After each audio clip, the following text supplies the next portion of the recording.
G'day, legends. The Pot Noodle is back. How are you all going? Let us know in the comments. I'm your host, Jared. We've got the OGs of the Celtic Down Under podcast on here. We've got Liam and we've got Johnny. How you going, Liam? Good. It's very hot here, mate. I am sweating like Trump's VP in a furniture store. Allegedly. Jeez, we're going to get all sorts of cancelled in the first 5 minutes. You're going off. You're mentioning him already. I'm gonna before we go to you, Johnny. We're going live tonight on our Facebook page, on our YouTube channel, and instead of on Twitter, we've gone live on our Instagram for the first time. So I hope it works okay. Reason for that is because old mate Elon Musk is saying you can't go live on Twitter anymore unless you got a paid account. It's the principle of it. He can shove it. So, yeah, that bloke can go somewhere else. But, yeah, it's not happening. So, Instagram it is if it works well this season. How you doing, Johnny? I'm good. I'm doing good. I've been watching a lot of the Olympics. I personally love it. So, I'm sort of wishing Team GB to do a little bit better, but Australia is absolutely flying. I think we're like joint top at the moment on the leaderboard. So, yeah, it's good. I love the Olympics. Good time of the year. Sad state of affairs, Johnny, when you say Team GB and straight away I think of garlic bread. That's saying something. But, yeah, I am also Team Garlic Bread. That's not the team I was thinking of.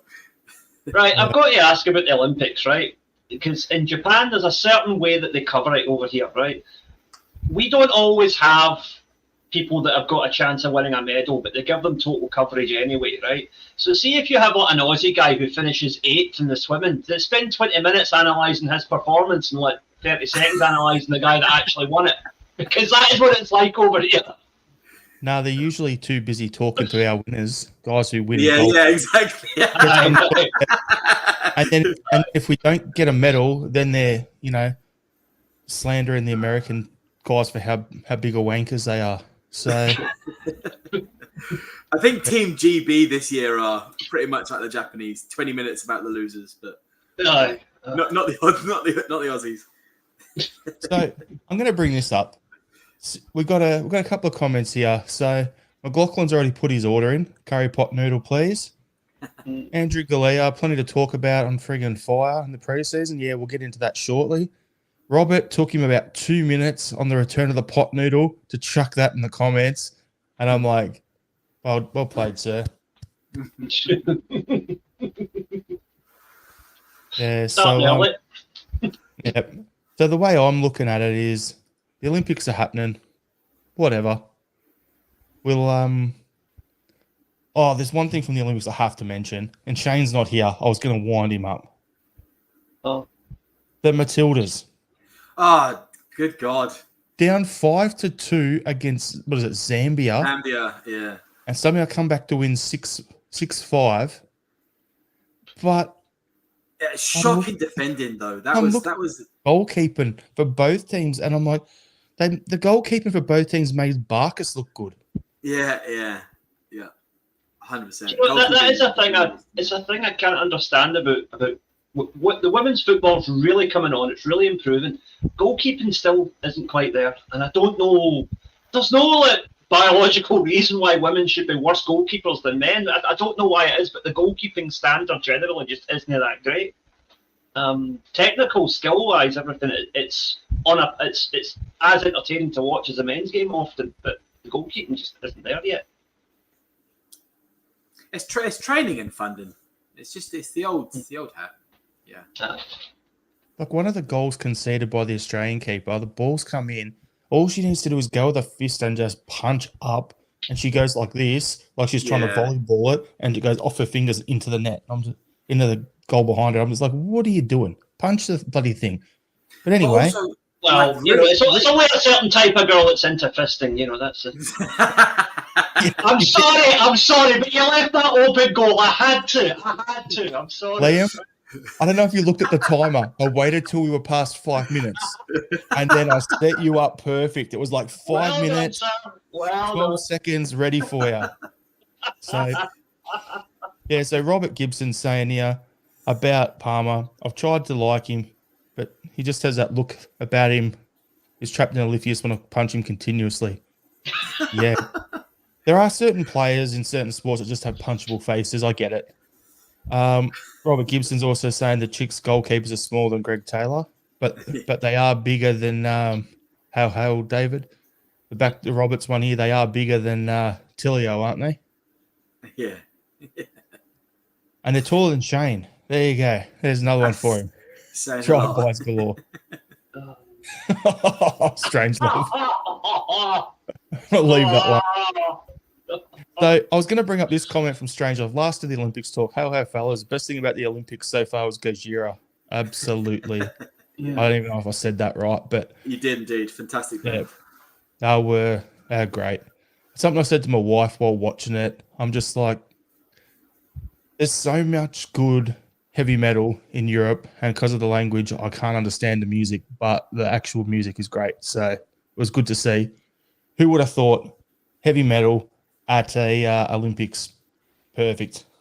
Fuck yeah. So that's for you, Lambs. Now official Lamb's a dirty old man. Hey, excuse me. Official. I Dave, at least once a week. So yeah, what we'll do is we'll get into just talking about the preseason tour of the states. So yeah, we're gonna have a pretty open chat here. I just want to know how you boys are feeling about the preseason wins over Man City and Chelsea, and of the preseason in general. We're going to talk about individual players in the next thing.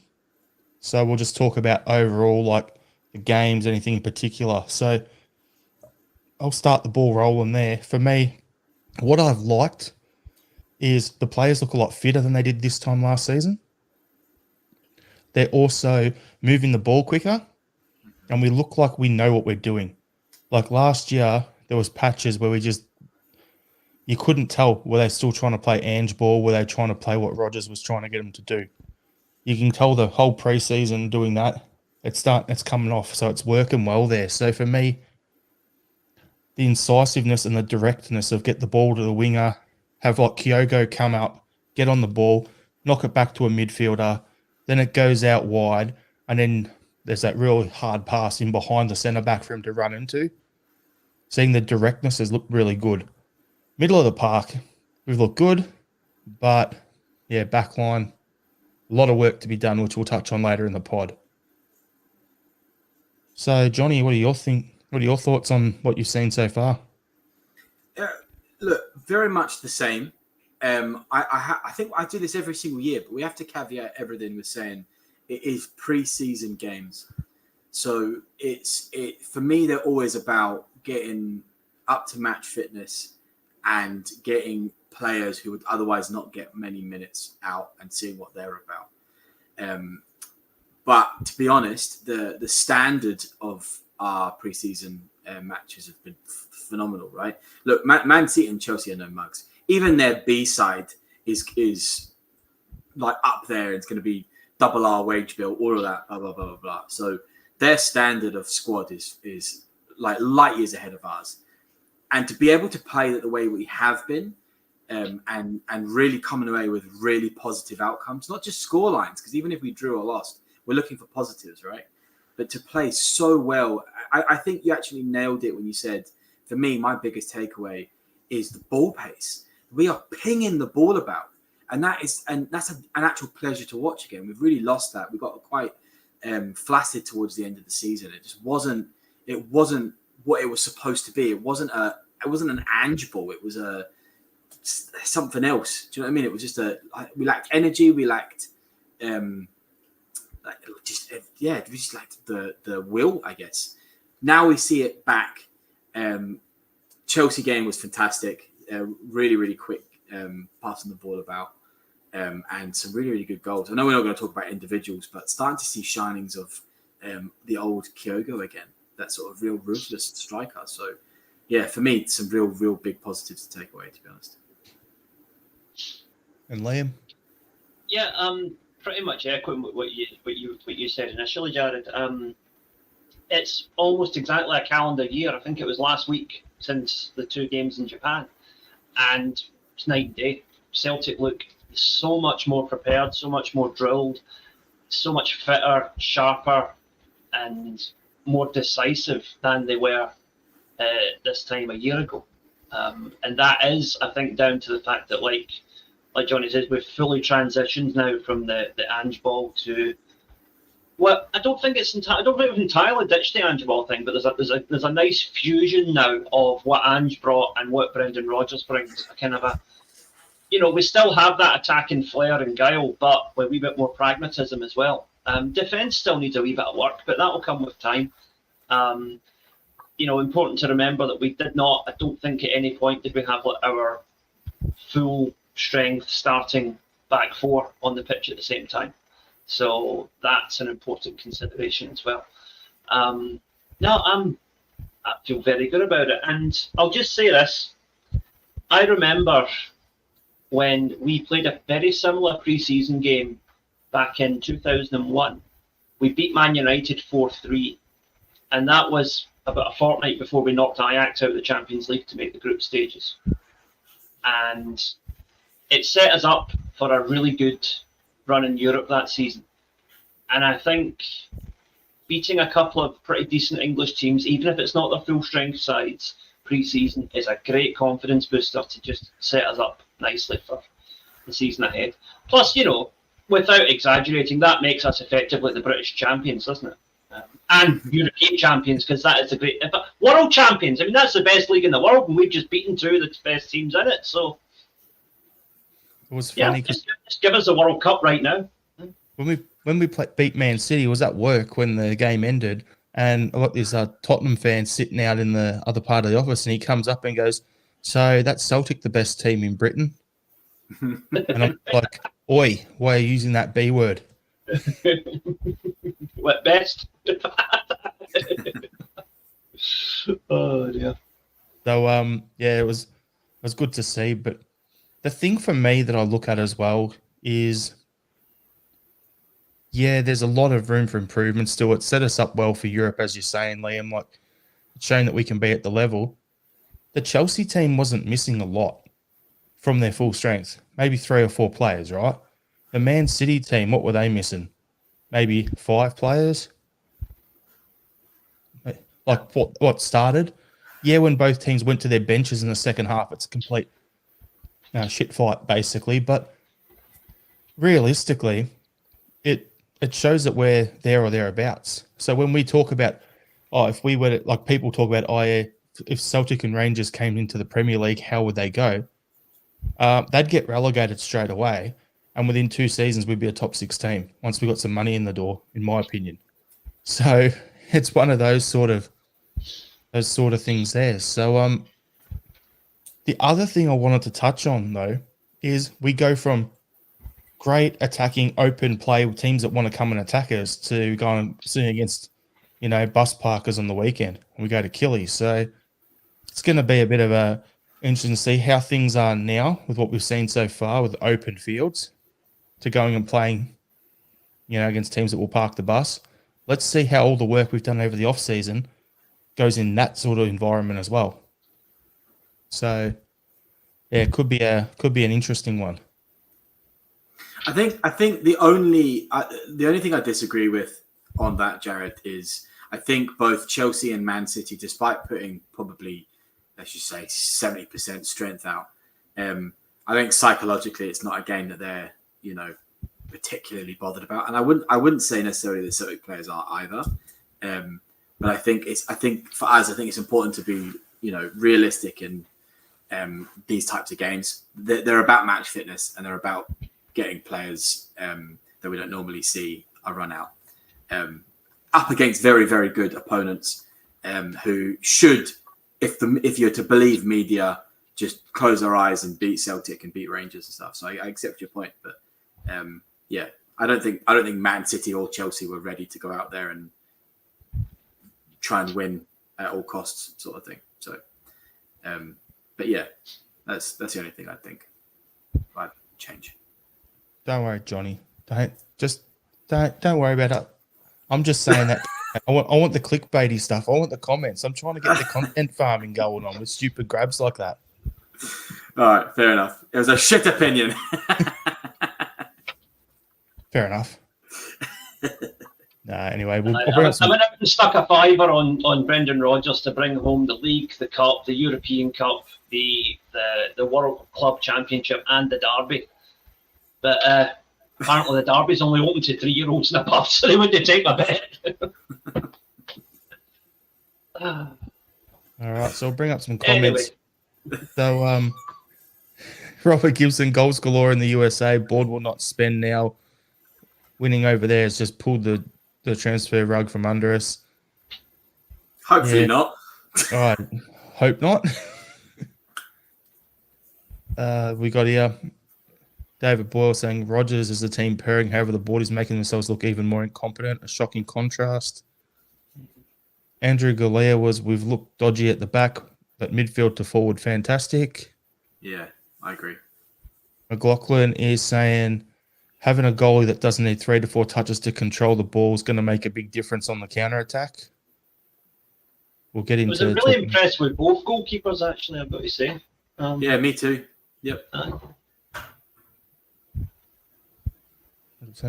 We got Mahesh is saying, strange, I want to click the wrong one there. Brilliant.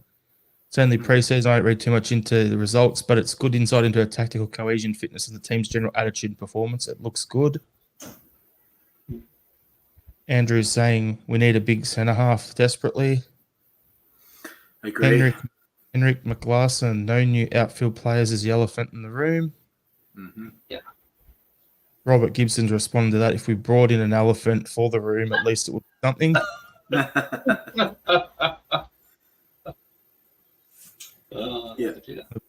McLaughlin, Casper's playing first team passes to the feet of midfielders all made out wide. Yep. He's looked pretty class so far. Atade is the key to our midfield from Andrew. Henrik McLaughlin again was happy about the way we confidently played out from the back. Unlike Chelsea, you could see the goal under our pressing. And this is the Mahesh one that I meant to do earlier. Celtic transition players improved, but Chelsea could have made hay on Scales and Taylor's flank. Celtic lucky they didn't concede more through that. Won't get away with that in the Champions League. That's what we were talking about early on, Mahesh, when we were saying that our defence, there's a couple of spots there that need to be addressed. We'll talk about that later on in the pod a bit more. I would hope that that's not going to be 2 defenders that are starting in their Champions League games. No disrespect to the 2 players, but... Well, at the moment it is. I know, but I would hope that we've upgraded both those positions by the time... Yeah. I've got mine ready. I've got my depth for later on in the pod ready to go. Hail. Welcome back to Pot Noodle. Mahesh is saying Maresca will get fired by Christmas if that's what Chelsea are dishing out. Don't even last that long with their entitled fan base. And Henrik McLaughlin is saying thought Scales was a bit bomb scary. Yeah. Stock standard for our defenders. Yeah. We always have one in our back line that's a bit of a bomb scare, so we'll thought AJ looked better. AJ is starting to get better again. Yeah, he just had a shocking. He's had a good off season because he's kept playing the whole way through. Yeah, true. So he's had a few weeks here and there, and then off we go. So just having a look for any other comments here. Robert Gibson, the board of that old Tutankhamun calls him daddy. Andrew Galea with the get Harry Suter comment. So long as Rangers are calling us daddy by the end of the season, I'll be happy. Yeah, so Liam, which players have impressed you the most this pre-season? Has anyone worked their way into the squad that you weren't expecting to? Well, not first team starters, but I would say that both Kobayashi and Kwon came through quite well. They both showed more than I thought they would. And they got more game time than I thought they would, because I thought they were both pretty much the back numbers by this point. But they've both shown that they could come in and be useful squad players. for the, assuming that we're going to have to do a bit more rotation with the extra European games this year. As I said a minute ago, I really like both goalkeepers. Sinisalo could come in and play the league, absolutely no doubt about that. Scott Bain is what the Americans would call a diversity signing at this point. He's just he's only there because of his nationality, I think. But our other two goalkeepers, I'd be quite confident putting either of them in. Schmeichel is the better keeper, obviously, but I think that Sinisalo shows that he could go on to become as good, if not better, in the future. The thing with Sinisalo and the way we've signed him, it's that production line we've been talking about for years on here. So you've got Schmeichel in, whether it's for this season or this season and next year. You've got Sinisalo learning under him, going to the learning tree there. And then you've got, Stevie Woods, our goalkeeping coach, which is one of the best ones in the UK as well. So in that environment, it makes perfect sense that I hope we see Sinisalo as our cup goalkeeper and we have playing the others and we actually do what they do so we can get some games in a Sinisalo, we can get in development and get to see him play a few games here and there. Johnny, what about you for that question? Yeah, look, I kind of agree with Liam. I don't know if I saw any of our youngsters sort of scream out, yeah, like, let's stick them in the rotation for the squad sort of thing. I agree with Kwon, and you'll see later how much I agree with that. I think Kwon needs more involvement, I guess. I think some of us were saying last season that they saw glimpses of someone who's decent. I don't think I agreed. I think I saw more of it in the preseason. Both keepers. I thank God we've replaced such a big hole that is Hart. So, and with two, exactly what we're talking about, like you're saying, conveyor belt, one for now, one for the future. It's absolutely perfect. And like I say, I think Kyogo is getting back to his firing ways. So yeah, those are the ones I probably, off the top of my head, remember that impressed me. But unfortunately, none of the youngsters sort of did. Yeah. So for me, a bit of an interesting one because I thought that Kun was going to be touch and go to start because we're rumoured with that Balikwisha to play on the right wing. So now I'm unsure if we were to bring him in, would Balikwisha be the backup and Kun start, or would Kun be the starter? I think he's injured now anyway, but what he did over those games, very impressed. So that's for you, Celtic Corner. But yeah, for me, other than Kun, I was impressed when I saw Home out there. I thought he looks a lot sharper than what we saw last year. Like I know last season he had a real disjointed season with injury and moving countries and all this sort of stuff. So he's one that I think would be a good backup to Hatate. And Johnny, you mentioned none of the young guys really showed you too much to be put there. The only one I would put in that spot would be Anderson at the backup left back. With how it is at the moment with Taylor starting, Anderson is our backup left back.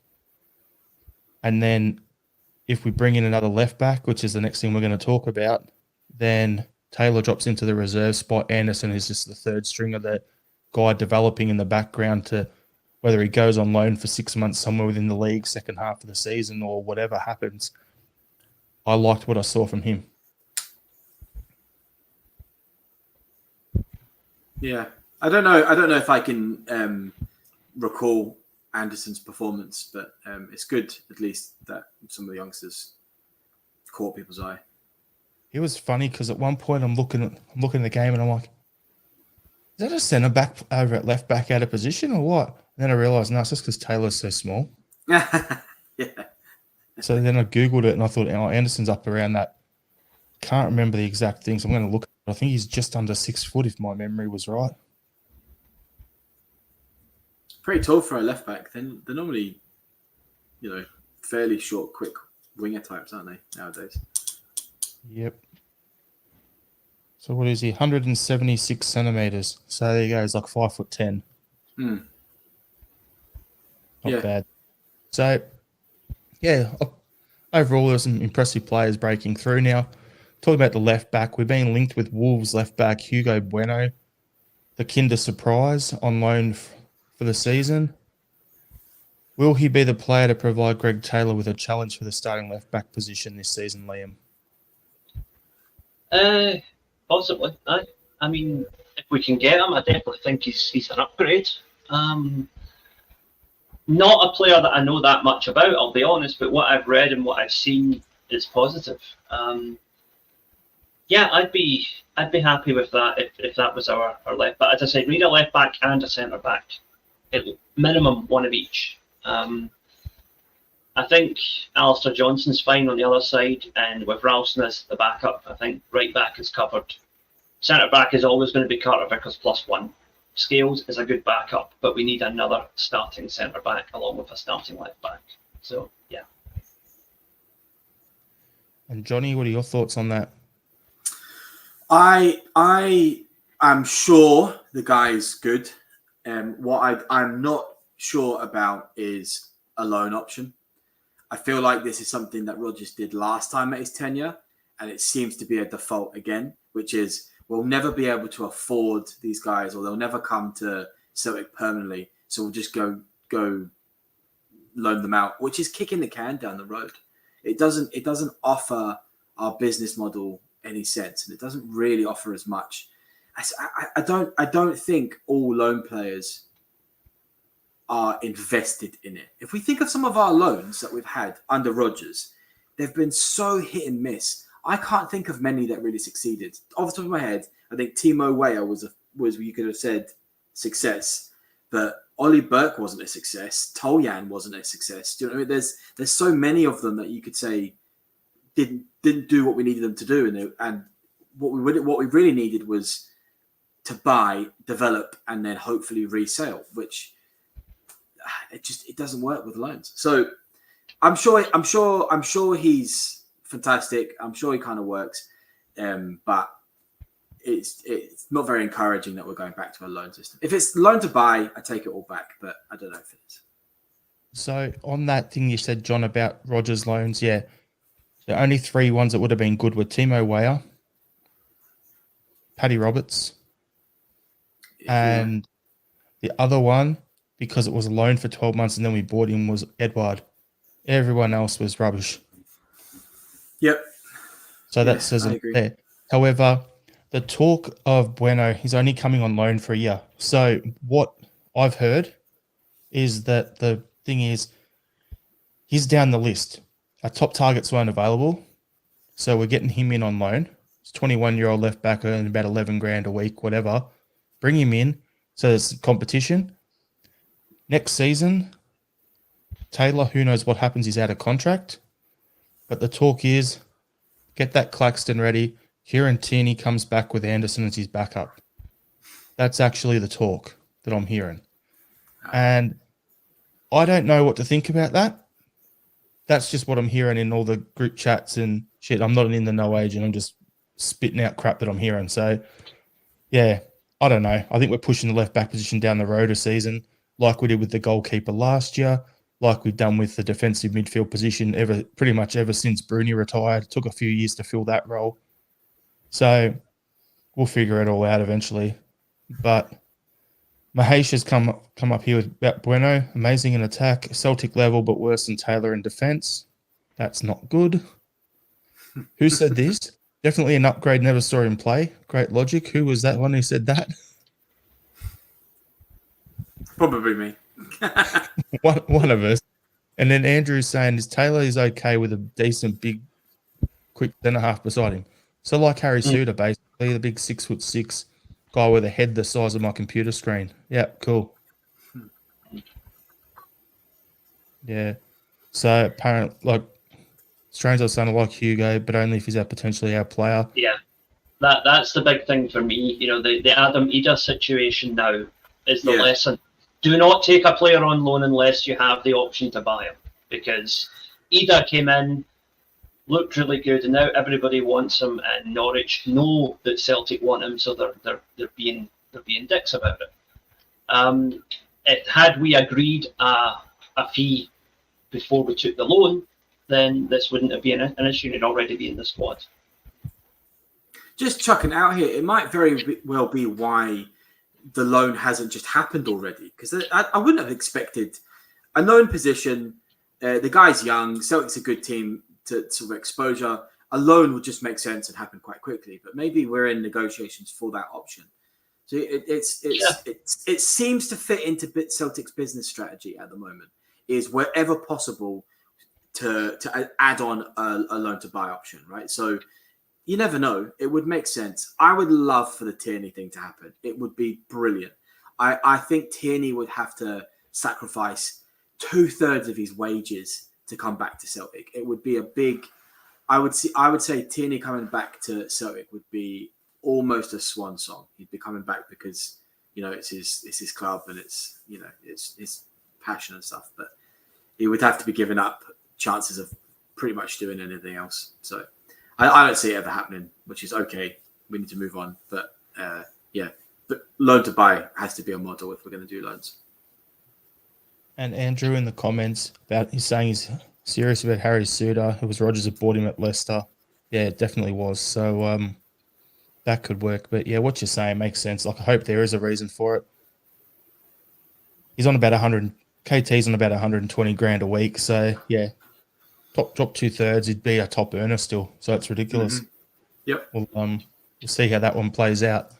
Anyway, we'll move along. So you just mentioned Adam Eder and the lack of a loan option there, or the permanent thing off his loan there. So I think, from my opinion, I think this one's going to go to the wire, even though Celtic have done the old leak of the away kit and the home kit now you can buy with Eder 9 on the back and the Celtic Superstore.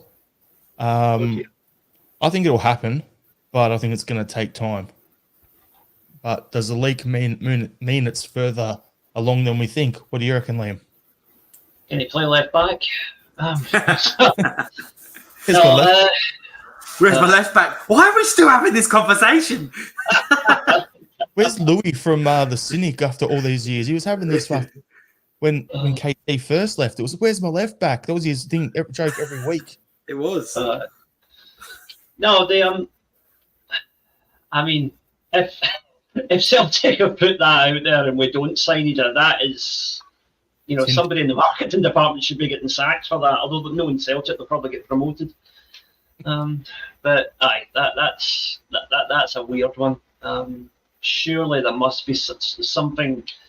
But also, if a deal has been made and it hasn't been announced yet, how the hell did the marketing department know about it before the press? That doesn't make sense. Somewhere, Liam.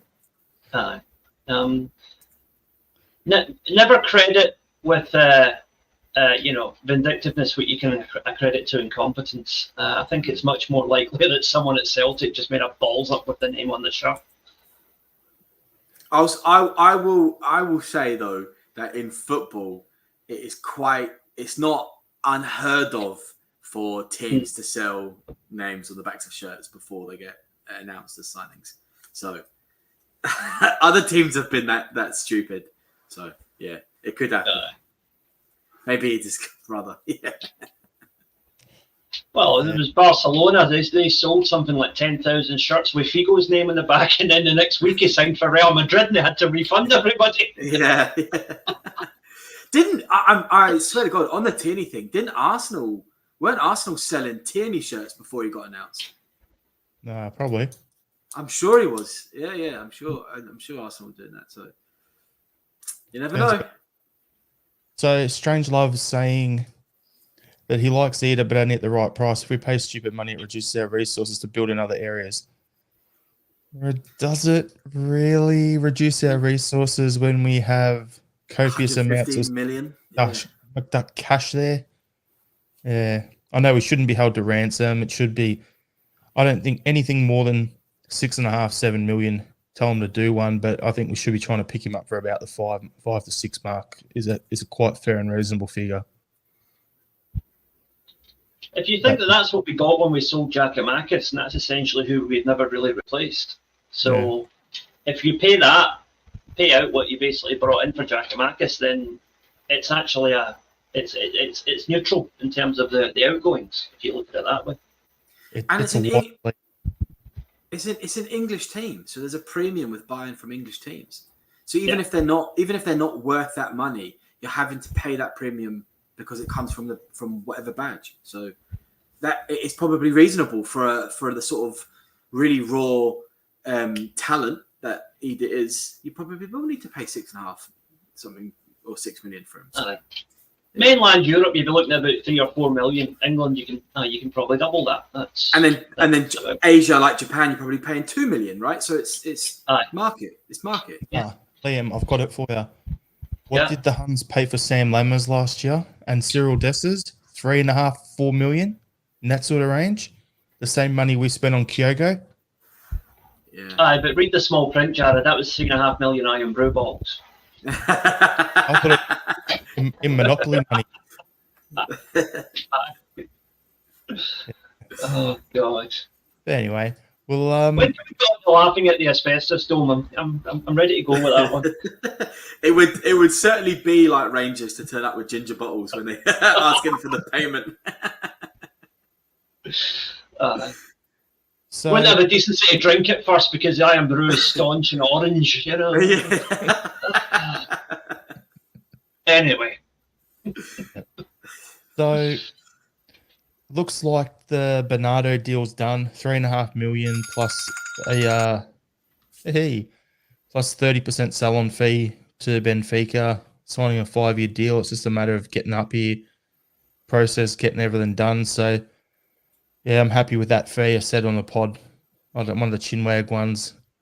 But yeah, I wouldn't want to pay more than 4 for him. So 3.5 and a sell-on. I'm happy with that. You boys good with that as well? Has that been confirmed? I've missed that. Or is that rumoured still? Pretty much heard it was confirmed. It's not been officially announced yet, but it's a done deal, and all bar Celtic trying to sell the shirts. All part of the social media post, basically. Oh, that's good. Yeah, I think that is good. So that's always a positive there. Another thing we've got, Rio Hatate is being linked with a move to Leicester City. Liam, you know the drill, so I'll throw it over to you. Yeah. Nothing about it in the Japanese press, and I seriously doubt it would happen. Hatate might well look to leave Celtic, but I don't think it'll be in this window because he knows that with 7 Champions League games coming up. Sorry, is it 7? It's more than 7. Anyway, 8 Champions League games coming up. A good showing in even half of those games, and suddenly it's no longer Leicester looking at you. It's top half of the English Premier League looking at you. So I think it's the same with Matt O'Reilly. I think if either of them turn around and say we want to go, say well, give it 6 months, and if you believe in yourself as a player and show what you can do in Europe, get us into the last 16 of the Champions League, and then you can, suddenly Atletico Madrid becomes Real Madrid potentially. The thing with O'Reilly as well, because we're going to talk on that shortly anyway, but the thing is, I said it before and I'll say it again, I actually think O'Reilly's the sort where he's very structured with the move he wants to make. And whether, as you're saying, whether it's Atletico Madrid or instead of it being Atalanta, it'll be Roma or it'll be Juventus or whatever, that makes perfect sense. And he's the sort where he seems like the guy who would have the plan is I want to do this move, stay for this amount of time, develop, and then make his move. So I could see O'Reilly staying for another year. If the right move to the right club doesn't come for him, he seems pretty happy at the club and he's playing well and he's loving life under Brendan Rodgers. So he's the one of those 2 midfielders out of Hatate and O'Reilly that I think is likely to probably stay for a whole nother season. I actually said that I think Hatate will be the one to go before O'Reilly. He's been looking for a move apparently, and if a serious offer comes in for either of those two, you know what our board's like, I'll bite the hand off, but you just can't do that. No, at least not until we have 3 or 4 signings in the door to justify it. We're not very good at that, unfortunately, the conveyor belt. We tend to be very reactive than proactive. And I think it's quite hard to be proactive because to get somebody to get somebody as good as Hatate already in your team, that it's okay to sit on the bench and wait until it's almost impossible, right? Unless you're like mega team like Real Madrid or Man United or whatever. So yeah, I think you might be right, Jared, on thinking about it and reflection and stuff. I think O'Reilly might. If O'Reilly has another good 18 months or even another good season, he could just go straight into like a Tottenham or a Man United, or like he might be like strategically thinking, I just need to showcase the performances I've been having in domestic games, in the Champions League games, and I can get a mega move instead of having to go and play in a different league and then work out that league and play with new teammates and see if it works and build up again. You could just go straight in. So, yeah, I think you're right. I think Hatate could be out before O'Reilly, which is a shame. Also, I'm not wishing. I've said this. I said this last week. I'm actually for selling players at their peak value. So when they're at their best is when you sell them, because you get the most money for them, rather than holding on to them, and then maybe they get disgruntled or performances like peak and trough. So maybe they go down and then you sell them for less than they're worth. So. Yeah, Hatate didn't have a fantastic season last year. He had a good season, but wasn't like O'Reilly levels. So he needs a good season if he wants his move. Yep. The thing is, as well, looking at O'Reilly and Hatate, they both need to consider, I think Celtic as a club need to be moving away from the idea that if any of our players go to like a big English club, that there needs to be a stepping stone. The idea of like Van Dijk going to Southampton and then impressing and going to Liverpool, we should be selling straight to Liverpool. Yep. In a situation like that, and demanding the money that comes with that. But from the player's point of view, Matt O'Reilly, let's just say if he went to Southampton now, I would think he would probably do a Van Dijk and be good enough that in 18 months' time he's at Man United or Liverpool. But there's also a chance he could do a Stuart Armstrong and just disappear into that quagmire of mediocrity that there is outside the top 10 in England. That's the danger for him and Hatate, is that going to a club outside of the top 7 or 8 in England is actually, money-wise, you're set up for life, but career-wise, it's a very risky move because you could be waving goodbye to ever playing European football again. I agree. Yep, 100%. Yeah, so I look at it as well, like what you boys are saying, but the other thing for O'Reilly is people were saying, if he stays at Celtic, he's not going to get into the Danish national team. Well, have a look who we got between the sticks now. I don't think that's going to be a factor when the guy who captained his team at the Euros is between our sticks. So that shouldn't be an issue. If anything, that's actually going to get a bit more, it'd probably be a good thing for O'Reilly to have that mentor there for the Danish national team as well. So I don't know if Schmeichel's retired or not, but he'd have some sort of say there anyway. So yeah, I'll just bring up some comments here and then we'll get on to the next one. So Andrew Galea was saying, if we're serious about Europe, we don't sell starting players. Hype was saying, the longer the side stays together, the better they'll play. Yeah. Strangelove the Doctor. If I was CEO, I'd give O'Reilly a bumper contract with a 50 million buyout fee and include a hefty percentage of that fee for himself. Not sure if you can legally do that, but that would be a good idea. Then we've got, here's one for you, Lamb. What's with the Japanese boys using mouth guards? Kyogo's now got one. Oh, it's a pretty common thing over here. Just because players tend to be shorter, and if they're going up against big defenders, they're more likely to get a shoulder in the face. So it's quite a normal thing over here. Yep, that's what I thought. I'd seen that when watching the J League as well. Just having a look here. So was it Zenit St. Petersburg? It was the mystery Russian team who bid on Hatate? I would be extremely surprised at that, because Zenit St. Petersburg are one of the most racist clubs in world football. Their fans actually, you can look this up, their fans actually wrote a directive to the board a few years ago when they signed a black player demanding only white ethnic Russians play for the team. It was, that's how extreme they are. Yeah. I don't see them signing a Japanese player. Somehow it doesn't quite fit their MO. Although, you can tell me if I'm wrong here. Ethnically, there are Asian-looking Russian people. Yeah, true. Aye. So there must be like an identity part that they're like. I am not here to defend racists. No. before I go quite deep down this little. Avenue. No, you are right. But what I would say is that this Zenit hooligan faction or whatever, they're basically their version of the Green Brigade, essentially, like their sort of fan collective. Yeah, mega racist. Yeah. Yeah, they specifically said white. I think it was actually white was more important than Russian. Specifically, they wanted white players only. So, no, I do not see them. I mean, this was a couple of years ago, but I still don't see them signing an Asian player. I really don't think that. And who's going to want to go to Russia right now anyway? Let's be honest. Yeah, that's the big one. Yeah, whether he would go or not is. So, changing tracks away from that. How good is quickly, it? please? Sorry. Okay, do I need to push the dump button here? So, white supremacy covered. Moving on. Right. So, I'm just going to give a rundown of things discussed on tonight's podcast. There was a fist.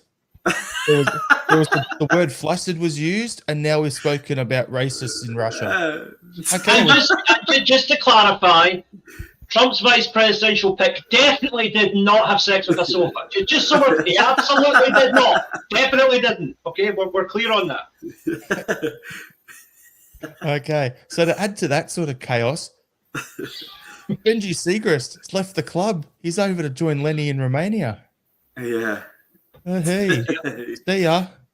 Apparently, He's out the door too. By the way, everyone, we'll see when that's said. But now we get into the thing we did our homework for. So what I asked the boys was, we're going to put together, based on all the rumors and everything that we've heard, players linked with us, things were discussed on pods, whatever, to put together a Celtic 25-man squad for the upcoming season. So I thought that was the best way to do it. So who wants to go first? Or do we want to go position by position on what we would do? Well, let's do position by position, because I reckon most of us will have the same, right? So I've got goalkeeper Schmeichel starting with Sinisalo backup. Easy. Yeah. Me too. Yep. Yeah. I'll tick that on my list. Right back Johnson with Ralston backup. Easy. Me too. Yep. Right centre back. Currently, it's Carter Vickers and Naroski is backup. That's what I put. At left centre back, we have Scales currently starting. And then as a backup, because we're that desperate, I actually have Welsh sitting there at the moment, or Kobayashi. I had Scales and Welsh I think Welsh is the most viable next person, to be honest. Next man in, yeah. I'm going to make the case for Kobayashi. I think he showed enough to me to think that he could be understudy to Scales at least. Now, being Celtic's hopefully third choice at left-sided centre-back probably doesn't bode too well for his future career. But no, I just think that Welsh is as good as he's going to get, whereas Kobayashi still has the potential to develop once he plays more games. Because I mean, we basically wrote him off on half a dozen games that he played at the end of Ange's last season. He had a shocker at Ibrox, but so did pretty much the entire team that day. So, no, I think I would hope that he's going to at least get into a few match day squads now and have a chance to prove himself at some point. I look at it and go, Brendan Rodgers likes to have a ball-playing centre-back. And he had that first time around. He signed Jack Hendry to be that player for us first time, and that didn't work well. I could actually see out of Welsh and Kobayashi, I see Kobayashi suiting the Rodgers system as a naturally left-sided centre-back better than Welsh does. And there's been rumours that Welsh is going on loan somewhere down in England or whatever anyway. And that's the caveat, right? So what I'm looking at is I had that as Welsh/Kobayashi because I wasn't sure how that's going to land because of the loans. But then for me, I'd be wanting to bring someone in to start over Scales, so Scales becomes the backup, and then Kobayashi drops back one further to be the fifth centre back in the rotation. I agree. I think that's everyone's preference, right? It's like well, I know we're about to talk about Taylor in a second, but by moving Scales out of the first team rotation means that we have cover across those two positions. We've got a player that's more flexible rather than having, what we currently have, which is a centre back that is also covering at left back. Yep. So at left back, Taylor's starting, and currently Anderson is the backup, like I mentioned early on in the pod. However, we bring in someone in that starting left back spot to challenge Taylor. Taylor drops to the bench, which means where that's Bueno, because that looks like it's going to be a goer with the loan. So say left back will be Bueno and Taylor backing him up. That's what I've got on my list. I mean, like as I was kind of saying, I've got like Taylor/Scales as backup because I can't see anybody else. So I think Scales is the natural backup there. Kobayashi has played left full back before as well, though. I'm not saying he's the first choice, and so has Rio Hatate for that matter. Yeah, if absolute need be, then either of those could be put in as an emergency measure, but it's not their strong positions.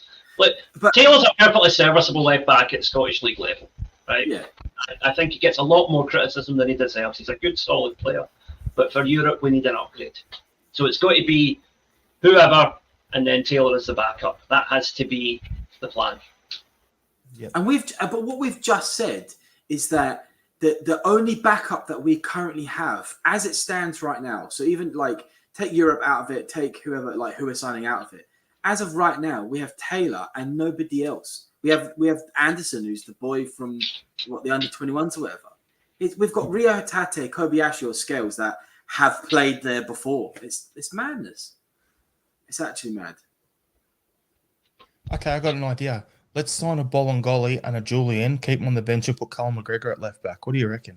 Yeah, I forgot about Cal Max played there as well. Sorry. Lee looks like he's about to grab that katana, and If we're going to sign another Bolingoli, get him neutered first, just in case. Hey, you can't help it. He's just horny. Yeah, so the back line, realistically, left centre back, left back are the two issues there. Middle of the park, defensive midfield. I had Kelmac with Awada backing him up. Yeah, one third option. Yeah, McGregor and Iwata were my two defensive midfielders. Yeah, McGregor, Iwata, then Kwan in that order. And then I had O'Reilly with Bernardo backing him up. Mm-hmm. Yeah, so it seems that Bernardo is a done deal. It's just he's going through his medical. So I had Holm, but Bernardo, whoever, I guess. Well, I got Home backing up Hatade in the other position. Yeah. Yeah, that would make sense to me as well. So that would be the natural two there. If he signed a new contract, I would actually have Daniel Kelly in there somewhere. But, he's kind of gone and wrecked it. So yeah. Liam, but that's the middle. I think the middle speaks for itself. Yeah. We've covered it. I don't have anything further to contribute. At left wing, other than the Green Brigade, we have Maeda with Palmer backing him up. Wait, who did you say? Sorry, Jared? Maeda with Palmer backing him up. That's me too. That was my two picks. Yeah. Yep. And you've got the option of putting Kuhn over there if need be, or Forrest if you want to switch it up a bit as well. We'll go one better. On the right wing, I have Kuhn starting. I have Forrest as his backup at the moment. But if we bring in Balagwisha, who can play anywhere across the front three, that gives you another option as well. So for me, I had the four wingers were Maeda, Palmer, Kuhn. If we sign Balagwisha, they're the four, and then Forrest is the fifth guy backing up the wings. So you think Yang's out the door then? Yang will go on For loan. me. I think the loan, like the same one Quan had last year. Mm. I think he needs a season at like a St Mirren or something like that. I still think there's a player in there, but he's not consistent enough. He's not better than what we already have either, so I'd rather put him on loan No. and let him get games rather than sit on the bench and do nothing. Aye. No, fair. Yeah, Kuhn and Forrest to me on the right. I think that's the most sensible. And then up front, I had Kyogo with Ida backing him up because I still think that's going to happen. Well, if it happens, then yeah, it has to be those two, right? I've got Kyogo and Maeda, so we've got all of these different wingers who can sometimes play up front. So that's who I got as my two front strikers. Okay, for shits and I also had Kyogo and Mikey Johnson. Come on, comments. I'll do the jokes. Well, we'll wait to the subs then. Yeah, well, I've potentially got him on my subs. I'm still holding out hope for Miovski from Aberdeen. Love to see him at Celtic. I think he would really give us something very different to Kyogo, and guy's a class act. What was that guy we were linked with last year? The guy from Brondby? Oh, yeah, I do. I can't remember his name. I've seen us linked with him again. Yeah. I'm going to guess his name ended in Son. Apart from that, I can't remember. It was a Venegoy Hesselink, wasn't it? Or something like that. No. It was a double-barreled name, and pretty sure it ended in Sen. Let's just get Sydney Van Hooydonk in then. Yeah. Who it? Oh, God, I'm looking it up now. Yeah. It was a big long double-barreled name, or me and Liam have just had a fever Vistgarden. Matthias Vistgarden. That's the one. Sometimes the punchlines write themselves. Did we not talk about Fist Gardens earlier? Oh, God. There you go. Yeah. Yeah. So realistically, like I'm looking at this going, whoever we bring in as a backup striker will be backing Kyogo up. We send a 25-man squad, so I didn't need to have a bench because all the backups are automatically your bench players, any combination anyway. So realistically, we're going to have to figure out you have 3 spare players in your squad once you've got your 22.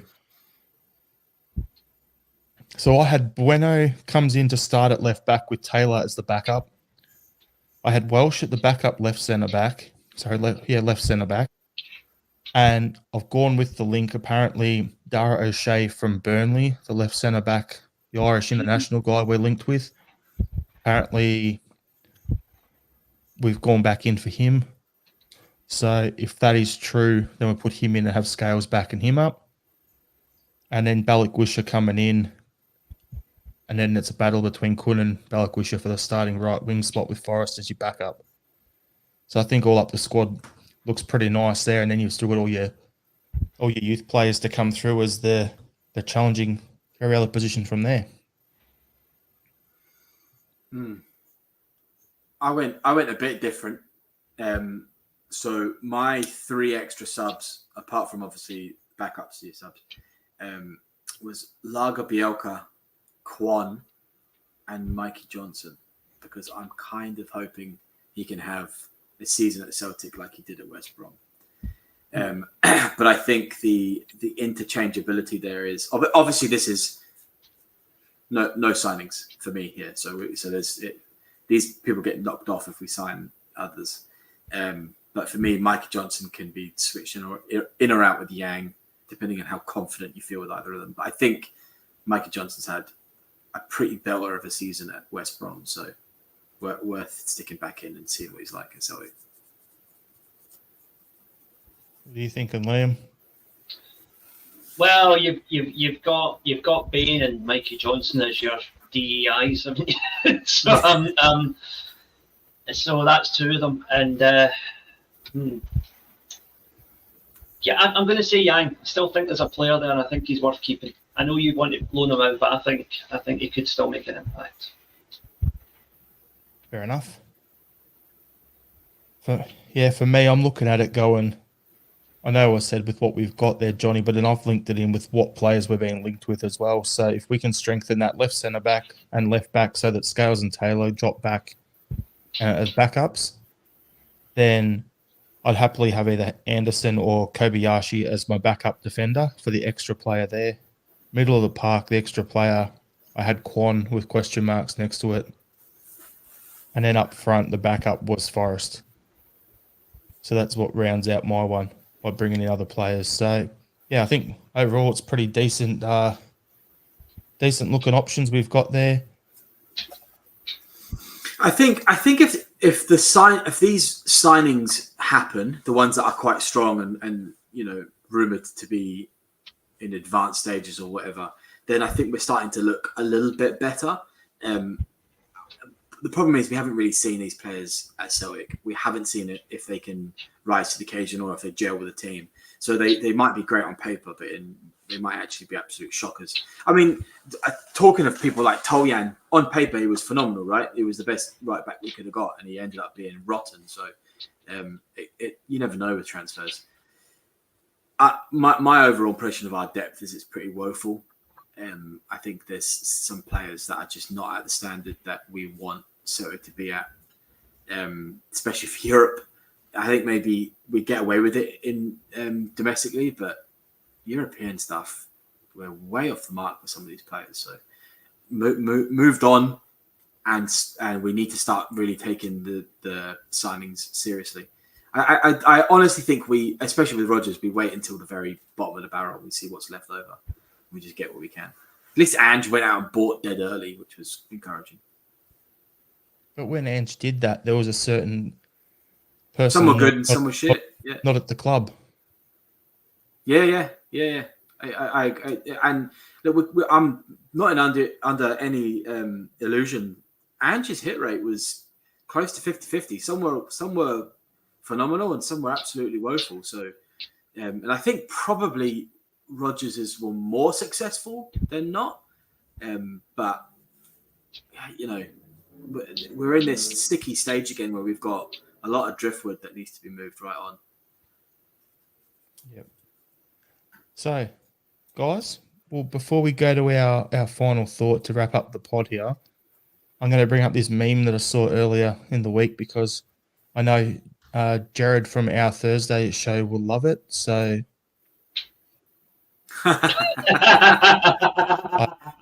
it's one of my favorite ones I've seen over the American trip. So I just had to bring that one up. The last thing I want to bring up as well before we do it is my final thought has a picture to it. So I'll go first and then I'll let you guys think. Mm-hmm. All I have to say is, as a completely straight male, Riggs, look at those boys. Seriously. It's unfair. Seriously, it is unfair that a human can, have like a 15-pack like that each. It's ridiculous. Anyway, Liam, it's your final thought. Good on them with their 15-pack. We've got to make do with a keg. Right, my final thought. John, do you want to go first? I'm still contemplating. Sure. My music final thought, as always, I'll keep them going. Childish Gambino's new song Lithonia is an absolute belter. I'm not massively into sort of like hip hop stuff or trap, which is what Childish Gambino is very used to, but his new sort of indie alt rock song is right up my alley and it's phenomenal. Give it a listen if you haven't already. Lithonia. What's up your alley? Yeah. Not a trap.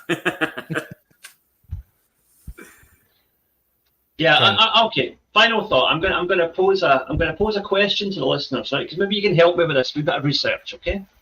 See my wee Darth Vader thing in the background, right? I like Star Wars, and I've always wondered: does Chewbacca have a human penis or one of those Red Rocket dog ones?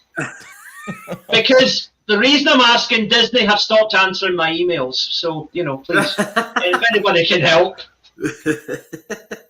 All right, everyone. Thanks for tuning in. Appreciate it. And, I'll be back with Thursday sesh with Willie and Jared and Dan. Chewbacca's Red Rocket. Yeah. You've just completely thrown me there, Lee. Oh dear. So, yeah, everyone again for tuning in. How, and we'll see you next time. Hell.